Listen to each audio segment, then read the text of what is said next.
नफिल नमाज को आप बैठकर पढ़ सकते हैं, इसमें तो कोई मतलब पूछने वाली ज़्यादा बात नहीं है। हाँ, अगर आप बैठकर पढ़ेंगे तो आपका सवाब कम हो जाएगा, लेकिन अगर आप खड़े होकर पढ़ेंगे तो आपको पूरा पूरा सवाब मिलेगा। रही बात सुन्नत नमाज की, तो सुन्नत नमाज आप बैठकर ना पढ़ें, है ना, क्योंकि सुन्नत का मर्तबा नफिल से बहुत ज़्यादा होता है। नफिल नमाज अगर आप पढ़ेंगे तो आपको सवाब मिलेगा, नहीं पढ़ेंगे तो कुछ भी नहीं, मतलब आपको गुनाह नहीं मिलेगा। लेकिन अगर आप बेवजह सुन्नत छोड़ते हैं, चाहे वो सुन्नत मौक़िदा या सुन्नत गैर मौक़िदा, तो वो एक अच्छी बात नहीं, बल्कि सुन्नत मौक़िदा तो आप बिला वजह छोड़ ही नहीं सकते, आपको पढ़ना ही पढ़ना है। जैसे फजर की 2 रकात सुन्नत मौक़िदा, ज़ोहर में 4 रकात सुन्नत मौक़िदा, तो और भी बहुत सारी हैं, तो इनको आपको तो खड़े होकर ही पढ़ना है और पढ़ना ही पढ़ना है।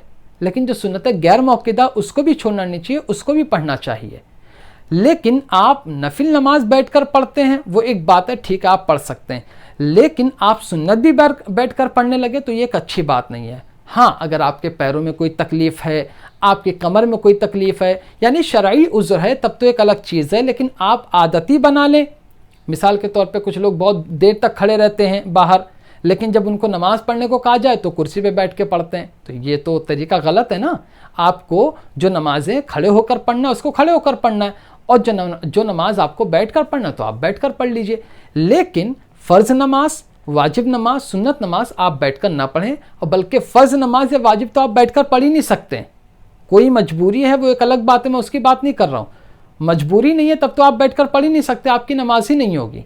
तो नफिल नमाज अगर आप बैठकर पढ़ेंगे तो आपकी नमाज हो जाएगी। नमाज तो हो जाएगी, लेकिन सवाब का मसला है। हमको तो ज़्यादा सवाब चाहिए ना, ताकि कल क़यामत के दिन हमारे नामे आमाल में नेकी ज़्यादा हो, क्योंकि हमारे पास वक्त तो बहुत कम है, पता नहीं मौत कब आ जाए।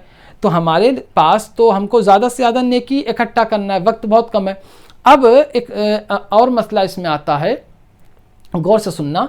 सुन्नत जो होती है वो 2 तरह की होती है, एक सुन्नत मौक़िदा, एक सुन्नत गैर मौक़िदा।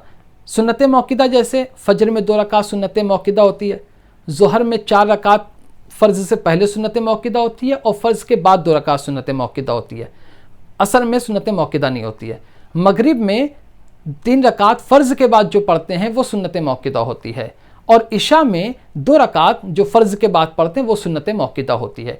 तो इन नमाज़ों को तो आपको छोड़ना ही नहीं है, आपको पढ़ना है, और आपको बैठकर भी नहीं पढ़ना है, आपको खड़े होकर ही इन नमाज़ों को पढ़ना है, क्योंकि सुन्नत नमाज का मर्तबा नफिल से बहुत ज़्यादा है।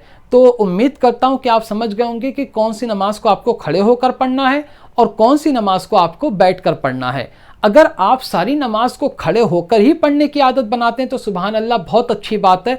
अगर आप नफिल को भी खड़े होकर पढ़ते हैं तो बहुत ही ज़्यादा अच्छी बात है। लेकिन अगर आप मतलब ये कि नफिल को बैठ कर पढ़ लें तो कोई दिक्कत की बात नहीं है। तो उम्मीद करता हूँ ये बहुत आसान मसला था जो मैंने आपके सामने बयान कर दिया।